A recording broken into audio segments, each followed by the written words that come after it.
mo! Ayun! Ayun! Takbo! Papansin lang. Stop recording! Chismosa kayo eh. Bakit lagi na lang magulo? Araw-araw, kailangang ayusin ko ang aking kakwarto.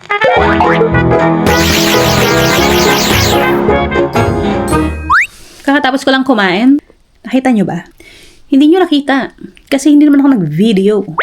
At kakatapos ko lang sa mga bagay-bagay, kakapasok ko lang ng kwarto. Nag-part-time ako today. Kumuha ko ng work kahit Sunday ngayon, Easter Sunday. And dahil nga 'di ba, matagal naman yung aking naging pahinga ng mga nakaraang linggo. So, it's okay. Nag-work ako ng Sunday. Yeah. Dito na matatapos ang lahat. Hanggang sa susunod. Tapos na agad yung vlog. Hindi pa tapos. Kakaumpisa ko palang umimik. At dito na siya nakatapat kasi nakalimutan ko na kailangan ko palang dugsungan yung video ko kanina. Dahil wala na akong bra. Sorry, napa-open up lang. Pag mga ganitong mag-aalis 12 na kasi napapa-open up ako eh. So, ganito talaga yung naging umpisa ng araw ko kanina. Tunun, tunun, tunun, tunun, tunun, tunun, tunun, tunun. Buksan. Dito na sa kitchen mo. Ayan. Ay, magawin ako. Halika dito. GoPro. Dito kasi makita yung mga kalat natin dun eh. Saan nakaunigot tayo? Ay, di pakita mo muna yung plus one. Plus one! Plus 0.5. Ito nga lang, no? Ano to? Bakit may paganito ka?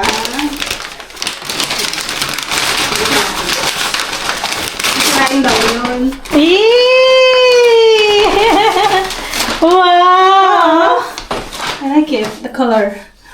United Benetton. Eh, small ka naman, oh. United. Ayan, Oo. ayan.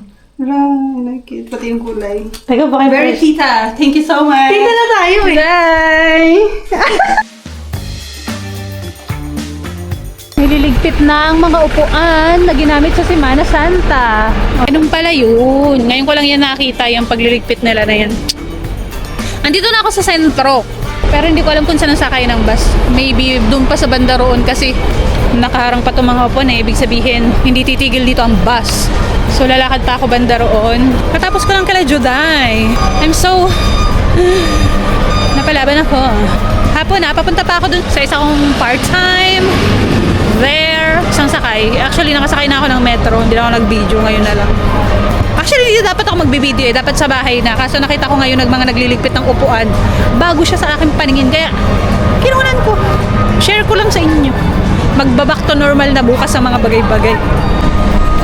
Tcharan! Ang dami nilang nililigpit. Hanggang dun pa yan sa looban. Doon kami nanood dun sa looban. Tapos yan, hanggang dyan. Nantok ako. Nantok na ako. Pero kumain ako ng lunch doon. Sakay ako ng bus. And yeah, let's go. Bibilisan ko na ako makauwi na agad. Tcharan! Sa kahabaan ng sentro. Hanggang dito. Hanggang dyan lang. Kaya pupunta ako doon kasi doon nahihinto ang bus. Malayo-layo ang aking nilakad. Pero wala doon yung number na sinasakyan ko dito, banda dito. Ibig sabihin, ito pala. Okay. Pero maghihintay. Nadaan ba dito ang bus? Hala, parang hindi. Okay, sige. Launa? Hindi ko alam yung sakayan ko ng bus. Wait lang na ba? Ay, andun, nakita ko. Doon pala ako. Sa kabila. Hindi pa normal ang biyahe ngayon kasi dito ang daanan ng bus. Pero dahil nga nagliligpit sila ngayon, doon, punta pa ako doon sa kabilang ibay. Nakita ko yung number. Ayun. Ayun! Ayun! Punta tayo doon. Sino bang kaaway ko? Pinagtitinginan tuloy ako. Sino kaaway ko? Para kung may kaaway dito. Wala naman akong kaaway. Kaaway ko ang ang aking konsensya. Meron ba ako nun? Nakita. Pepe, patawarin mo ako. Matapos mong ipakipaglaban ng Pilipinas, dinayo ko pa talaga ang mga Espanyol. Ano ba yan? Sumegway pa yung bus ko. Ayun.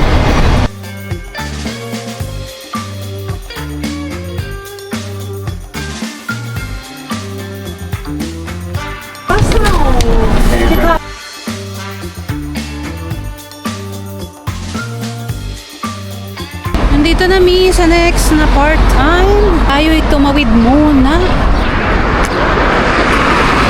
Tingnan niyo yung nililinisan ko. Ang ganda ng view, no? So nice here. Diba? It's a beautiful Sunday. Pero may trabaho ako. Anyway, it's fine. Bago yan, kakain muna ako ng saging. Tutok ako sa biyahe ko. Nag-metro ako, tapos nag-bus. Doon sa biyahe gusto kong matulog. Ang hina ako, guys. Pero, kakain muna ako ng saging. Tingnan nyo, ito, dilaw to kanina. Ito yung sinasabi ko sa inyo. Dahil, marami na siyang pinagdaanan. Ang dami kasing something dun sa bag ko, kaya siguro masa na siya. Namasa! Kakain muna ako. Diyan na kayo, tapos bibilisan ko. Mamaya na ulit. Pagkatapos ko dito. Bye. Tapos na mi! Uwian na! Tingnan nyo, sunset na. Ganda ng sky. Sa bahay na tayo magkikita-kita. Yun lang ang mga naganap. Mata na lang ang kita ngayon kasi wala na. Paano na? Tulugan na kasi. Hanggang sa susunod. Yun na nga ang nangyari. Nag-work lang ako today. Walang ibang ganap. Yan na lang lagi ang nangyayari sa buhay ko. And bukas, let's see. Alam nyo ba, may iba rin akong pinagkakaabalahan pag uwi dito sa bahay. May project ako na tinatapos. And kapag nakompleto ko na siya, ay isi-share ko sa inyo kasi bebentahan ko kayo. Nga pala, sinuot ko na lang to. Hindi nyo ako mapapagbra ngayon kasi hihiga na ako, tutulog na ako eh. Kaso magbabalag pa pala ako, naalala ko. Ito yung ginagawa ko. Pero, okay. Papasilip ko sa inyo ng kauntian. Wait lang. Teaser! Teaser! Bakit Zay? Teaser. Ayan. Ipapasilip ko sa inyo ng kauntian ang mga nagaganap sa aking buhay. Akala nyo ako ay paganto-ganto laang. Ako ay busy. Hindi na ako natutulog. Pag natapos ko na yan, bebentahan ko kayo niyan. Huwag kayong pag-inood. Di na nga kayo nagla-like. Tapos, hindi ko pa kayo mapakinabangan. Bebentahan ko kayo sa takdang panahon pag natapos ko na to. Kulang pa ako ng tatlong page na lang ang kulang ko. And yeah, for now, yan lang muna. Wala namang tumatapos ng video ko. So, hindi malalaman na may ginagawa akong ganito. Kasi, hindi naman nakakaabot yung sa ganito yung sa ganyang, sa last part, ang mga nanonood sa video ko. So, it's okay. Bye. Hi guys! Welcome back! Nakikita nyo ba ang kaguluhan sa aking kama? Hindi lang sa kama, pati sa sahig. Di pa ako ayos ng kwarto simula nung dumating ako galing biyahe. Last Monday pa. Last Monday pa ba? Or kailan ba ako nagbiyahe? Ano na ba ngayon? Monday. Tama! Isang linggo na ang nakaraan at hindi pa rin ako Well, at least nalabhan ko na yung mga labahin from the travel. Yung maleta na lang, tsaka yung mga sapatos, di ko pa na ibabalik sa mga dapat kalagyan. At ang kama ay nakikita yung kaguluhan. Anyway, nag-part-time ako kaninang umaga and anong oras na? Pero alam niyo ba, ang part-time ko ay 2 hours lang. Anong nangyari? Hindi, nag-grocery na rin kasi ako kanina.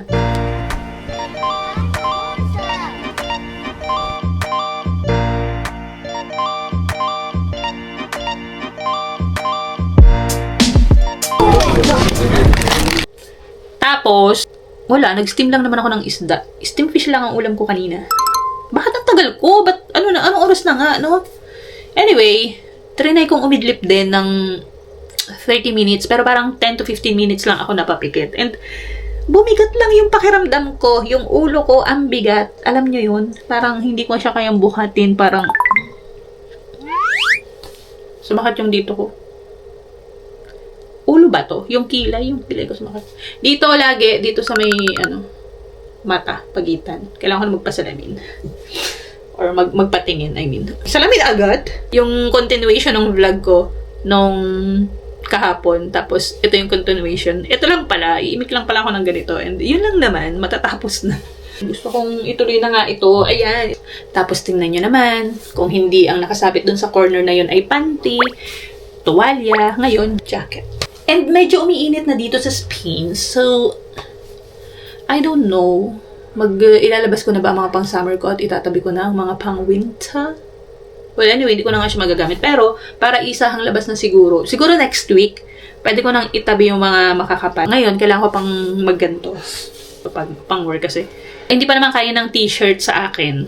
Sa aking murang katawan. Pwedeng t-shirt, pero ano pa rin ako ng manipis na ganun. Windbreaker. Mag-ayos pati ako ng damitan. Magulo yan nung nakaraan eh. Kikilos muna ako. Nung pagdating ko ng travel, ang nagawa ko pa lang ay magpalit ng bedsheets. At least napalitan ko siya, di ba? May nagawa naman ako kahit papaano. Sige, panoorin nyo na lang ako maglinis. Yan lang naman lagi nangyayari sa vlog na to eh. Wala akong ibang mai-offer kundi ang aking talento sa pagliligpit. Yung mga kinalap. Ako rin nagkalat niyan eh. Sa next vlog na ako magligpit kasi wala na naman akong mapapakita sa next vlog. Ito na lang ang i-ano ko ngayon. Kasi nga, ay, parang namatay na siya. Natuyo yung mga bulaklak niya dito sa likod. Tsaka dito sa harap. Kailangan ko na siyang aksyonan kasi nung pagdating ko, masyado siyang gumanon nga siya. Bakit siya gumanon? Ayun, nakapaling siya ng ganyan. Tapos kailangan ko siyang ilubog pa para matubigan ko. Hali kayo. Ating asikasuhin ang aking cactus. Or else mamamatay na talaga. Itong pink, patuloy ang pamumuhay niya ng matiwasay. Tsaka, napansin ko, medyo tumaas yung tinik niya. Kailangan ko ba bang tubigan ulit? I don't know. Kakatubig ko lang eh. Di ba hindi to lagi tinutubigan? So, nasalanta siya, yung kulay puti. Nasalanta. Operahan na natin siya. Natatakot ako. Ang hirap niya hawakan kasi. So, masasalanta talaga siya. Kasi itataktak siya ng ganyan. Okay. Masyado kasi siyang So, kailangan bawasan siguro yung lupa ko muna. Wait lang. Kailangan ko hukayan to eh. Dito. Pin-finger ko siya. Wait lang. Kasi bakit siya mamamatay, ha? Kakabili ko lang, mamamatay. Ano pala talaga siya? Yung nakaliyad. Kasi ito yung lupa niya eh. Pero nakaliyad siya. Tingnan nyo, ano ba yan? Parang may naalala ko sa pagkaliyad niyang ganyan. Anyway, lulubog ko siya ng matiwasay. Ay, bakit ka ng ganyan? You know? Sige, tatalungin niyo yung mga lupa. Tingnan nyo, nakaliyad siya. Hindi siya dapat nakaliyad eh. Ayun, dapat... sakit. Itong lupa na to, binili ko dun sa Chinese store. Tapos, I don't know, bakit yung lupa niya may mga madumi, ay may mga kahoy-kahoy. Baka hindi siya healthy, kaya ang mga halaman ko ay parang pasalanta na. Pati yung mga nauna kong binili. Ano siya, hindi siya magandang, may mga nga siya, yun Hay nako, pangyaw, talaga. Made in China talaga. Sorry. So yeah, sana naman ay umayos lang kanyang kalagayan sa pagkariyad niya. Pero dry na yung mga puti. Yung bulaklak, dry na. Ayun. Okay, ayun, tama na yan. Ow! Nasikaso ko na nga eh. Ay, lumabog naman siya ng maigi, ngayon, tutubigan ko na. Tutubigan ko ulit. Parang hindi pa rin pantay yung pagkaliyad niya, but ano tayo magagawa dyan? Bahala ka na kung mabubuhay ka o gusto mo nang wakasan ng iyong buhay. Hindi naman kita mapipigilan. Kasi nung dry na agad yung lupa niya. Siguro dahil umiinit na ang weather. So, stay tuned kasi very educational ang nangyayari sa video ito. Huwag mo munang patayin. Manood ka lang.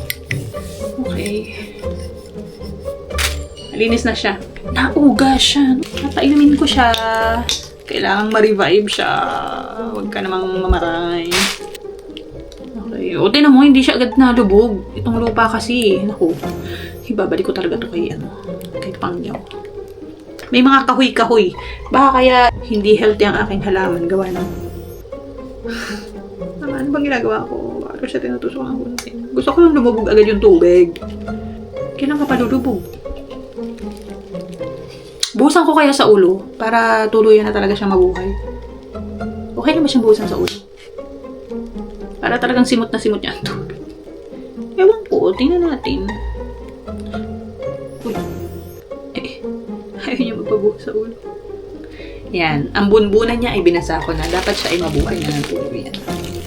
Sige na, dito na matatapos ang lahat. Wala naman akong gustong sabihin.